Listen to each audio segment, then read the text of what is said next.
Lesson time, it's time for some lessons. How are studios run for OEMs? Generally speaking, the designer takes a current studio design and is tasked with the mission of making it match their design intent. Once they convince their head designer of their concept, they toss some sketches towards the modeler. This is where the alias modelers step in, guys. They build a rough model and theoreticals for the designer. For those who don't know, theoreticals are the areas where the surfaces meet before a radius is made. Every radius has theoreticals. Since it's very time consuming to edit a ton of intersections on a model, this helps the designer visualize what the surfaces are actually doing. In short, that means that you get a model that's pretty damn close to what the designer is constantly re-envisioning. As the design matures, radius are thrown in. The designer is involved in every step. This is very important. Now, after the model is up to studio quality, the designer presents the updated concept with the sketches to the head designer. These sketches are sketched over the model. If the head designer approves, they assign engineering on the project. The engineer's job is to pull the concept into reality, show what it will take to make it feasible. They present their results to the head designer, and modeler. We all discuss what the goals are and what compromises the designers are willing to accept. This is the fun part of the meeting because tensions are high in the room. And it's crazier when the engineers are lazy or the designer is too out of touch with reality.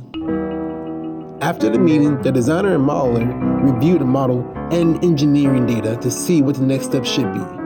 Then the process starts over again. As you can guess, with a few of these rounds, the model gets pretty refined. This process can take from 3 to 7 months depending on the project goals. When the model gets to A-class level, the pressure that was on the designer transfers to the modeler. Every millimeter is a tug-of-war game between the designer plus modeler versus the engineer. When the fight is over, the model is ready for suppliers. Oh, and money is constantly being discussed in every step with the engineers. Now, this is loosely the setup for what's going on in the studio. I'm an alias modeler, so I usually have about 3 projects under my belt at a time. I've seen pros juggle up to 7 projects in one time. Pros are guys that have been doing this for 10 years and beyond. Yeah, that's what I call pros for. Sup guys, 2 guys, teach industrial design, JVP here. First off, we forgive you. Well, ourselves, for being gone for so long. It was a long process of aligning up trying to find the right modeling opportunities. Hell, all of my time went towards portfolio development, job searches, modeling challenges too. So it was down near impossible for me to make videos here. But things are stable enough for me to start wrapping up this channel with more quality, studio accurate, experience accurate, pumpkin spice, coffee induced accuracy, life throwing shit at you, prone content your way. Today, I'm gonna walk you guys through the daily life of an automotive designer and alias modeler. More importantly, I'm gonna show you guys how you are expected to work and what will be required of you during the daily day, and the fun facts here and there.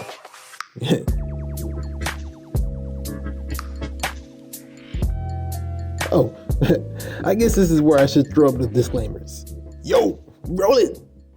Here at TGTID, the information we share does not represent any operational details that can be attached to any specific company. We do not share anything that's owned by the companies we're employed at. We do not share any techniques that are specifically owned and recognizable to a specific brand. This is for purely entertainment, but mainly educational purposes in the general scope. Please enjoy the video. Do not dig too deeply into our personal lives. We do not want to jeopardize our employment for this channel. So sit back, relax, grab a cigar, light it, puff past it, and let's get to it.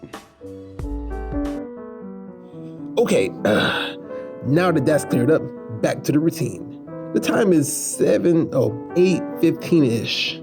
I'm at my desk. I usually have around 2 unread messages waiting for me per project that I'm working on. One from the engineer, one from the designer, and I may get one regarding meetings if any spontaneous ones pop up. These messages are usually in response to the work I've submitted the day before. After 30 minutes, I have my schedule for the day with the most important to least important project listed. My current setup is like this. Number 1 is your baby. It's your priority. Let's say it's a headlamp. You'll be the only digital modeler assigned to this headlamp. So if you fail to supply the math, it ain't happening because it's your responsibility. Generally speaking, the designer is contacting you twice a day with updates on it. Engineers, about once a week. This one will have the biggest budget, i.e.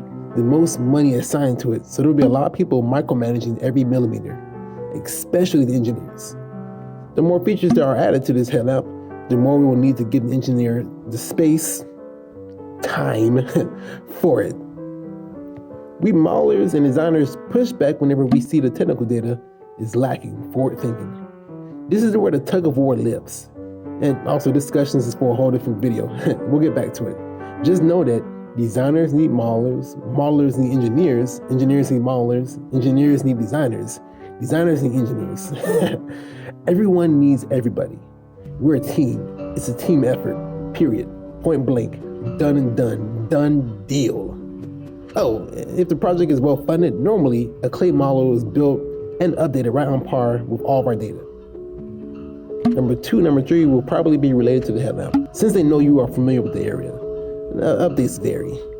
We'll say that number 4 is a design restyle update. Let's also say that it will have a low production number. So if it gets design updates, it'll get it once every 2 or 3 weeks.